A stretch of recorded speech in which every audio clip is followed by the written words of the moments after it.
The previous tenant of my new flat left a survival guide. I'm not sure I want to live here anymore. I moved in with my boyfriend yesterday. We've been together for 5 years now and we're old and wise enough to settle down and finally leave our parents' houses. He just turned 24 and I'm 22. He's the love of my life.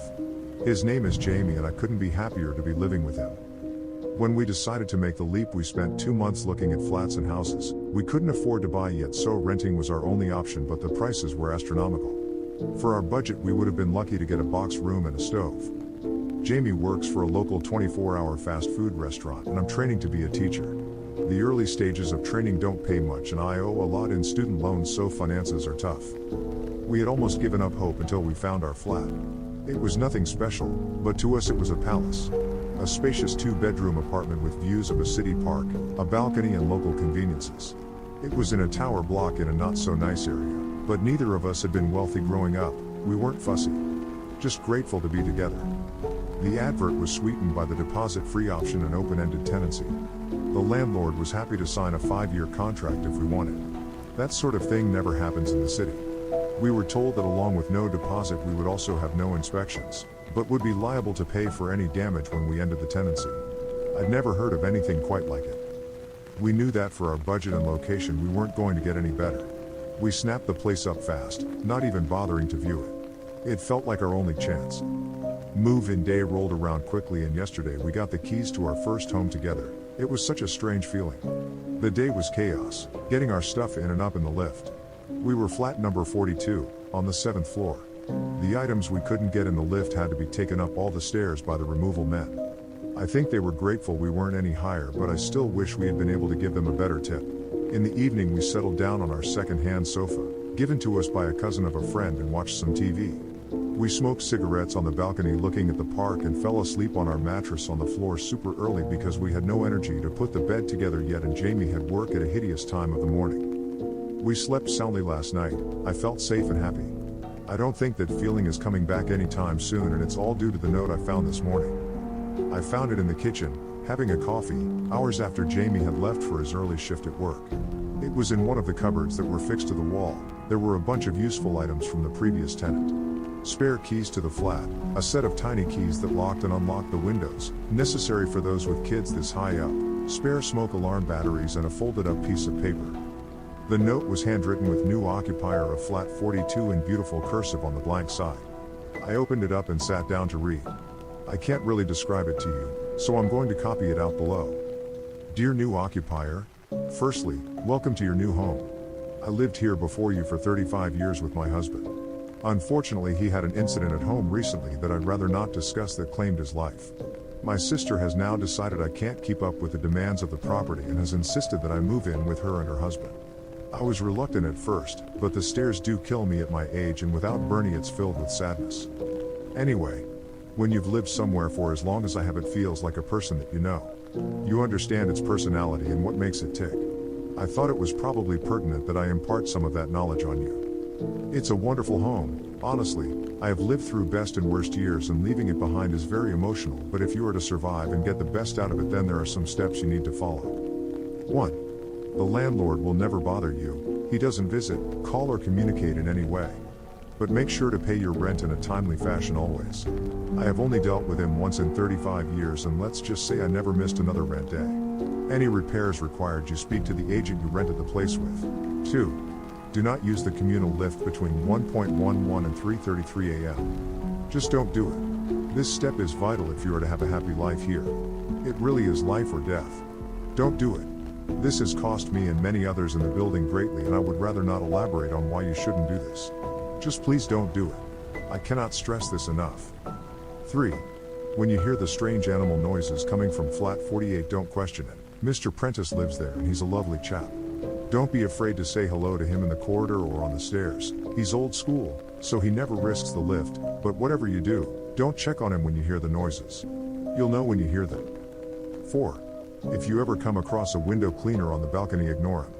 He may seem like the nicest fellow you've ever had trying to sell you something at the door, but it really is best that you don't engage. He will go away if you ignore him.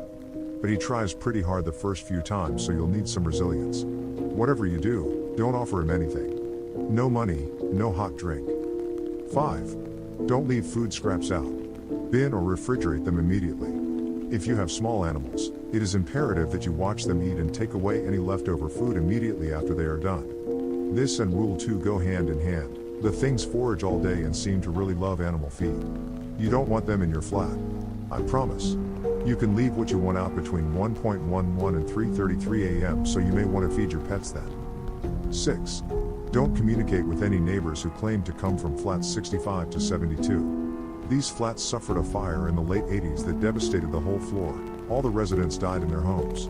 The building was mostly council-owned at the time and they never bothered to renovate the flats. They've been empty ever since, but every now and again someone will knock at your door claiming to live in one of these flats and ask to borrow some sugar. They will seem entirely average, but you must shut and lock the door immediately. I installed 2 extra security bolts to avoid these fuckers. I don't like to swear at my age, but they really are fuckers. 7. Simple one for you here, keep a weapon in each room. Sometimes you follow all these steps and something still slips through the net. Better to be safe than sorry. 8. The building has a committee that will try and get you to join. It's one of those neighbors groups about improving living conditions for all residents. It's a nice group and the lady who runs it, Terry from flat 26, is a fantastic neighbor. By all means get involved. But I wouldn't recommend babysitting Terry's 2 children. She'll ask you, because the poor woman needs a break, but if you accept, don't say I didn't warn you. 9. Stray hairless cats sometimes roam in the hallway. I know they're supposedly a special, expensive breed, but they don't belong to anyone. They're mostly harmless, but don't pick them up. Not unless you see one of those neighbors that claims to live in 65 to 72. Then grab the cat and lock it inside with you. It'll burn your skin a little, but the cats are friendly and I wouldn't want to see them hurt. 10. There is no way to fix the damp patch on the ceiling in the bedroom. Sometimes it will turn a deep crimson and look quite concerning, but please try not to be alarmed. It doesn't drip, it doesn't get any bigger, and it's been there longer than I have. The landlord won't budge on it, according to the agents. I flagged it many times, even called the police the first night it changed color, but it was a waste of time and it will be for you too. It's best to ignore it. 11. You can trust the postman. His name is Ian Flanders and he's been the postman since before I moved in. He has his own key to the main door and delivers post to the door every morning at 8:54. I can't include everything here, or it would become a novel, but if you have any questions, Ian will help you. 12. Finally, the first few weeks are the worst. You'll feel like you've made a mistake. I'm sure reading this you already do, but if you can get through the first few weeks, it really is a lovely block to live in. Every property has its quirks and this one is a little extra special, but you can be truly happy here if you just take my advice. I wish you all the best, I really do. Yours truly, Mrs. Prudence Hemmings. I don't really know what to think after reading the note. Hopefully it was some sort of joke, but the agent had said the previous tenant was an elderly lady and I can't see anyone named Prudence Hemmings attempting to play practical jokes on someone they'd never met. There were also parts of the note I couldn't disprove. There was indeed a large damp patch above the bed that me and Jamie had already discussed reporting. No crimson, but it definitely existed. I had also commented on a beautiful Sphinx cat roaming the halls as we were moving in. I started to get seriously freaked out. Our dream, our beautiful little home, had just become a source of fear and confusion. I checked the time and it was 9:14. Damn it. Out of time to catch postman Ian. When I opened the door to check, sure enough, 2 letters addressed to a Mrs. Hemmings sat on the doorstep. At about 11:15, my worst fears were truly confirmed when a friendly middle-aged looking man carrying window cleaning equipment knocked on my balcony door. I ignored him. I didn't want to take the risk until I'd spoken to Jamie and showed him the note. I'd texted him all ready to rush home. I felt bad as the man rapped his knuckles against the door for over 10 minutes, but honestly the longer it went on the more I was terrified. My windows were sparkling, and due to our lack of curtains I couldn't even hide from his gaze. I felt so exposed. He stayed for a total of 30 minutes exactly, and never once did he stop looking at me or knocking. He shouted the occasional ultra-friendly line or humble request for a beverage in the heat through the door, but I did my best to avoid eye contact.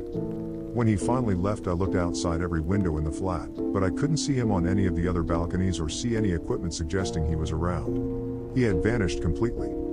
Jamie still hadn't texted me back. He must have been having a rough shift. It was a Friday and they were always busy. It wasn't often that he didn't reply.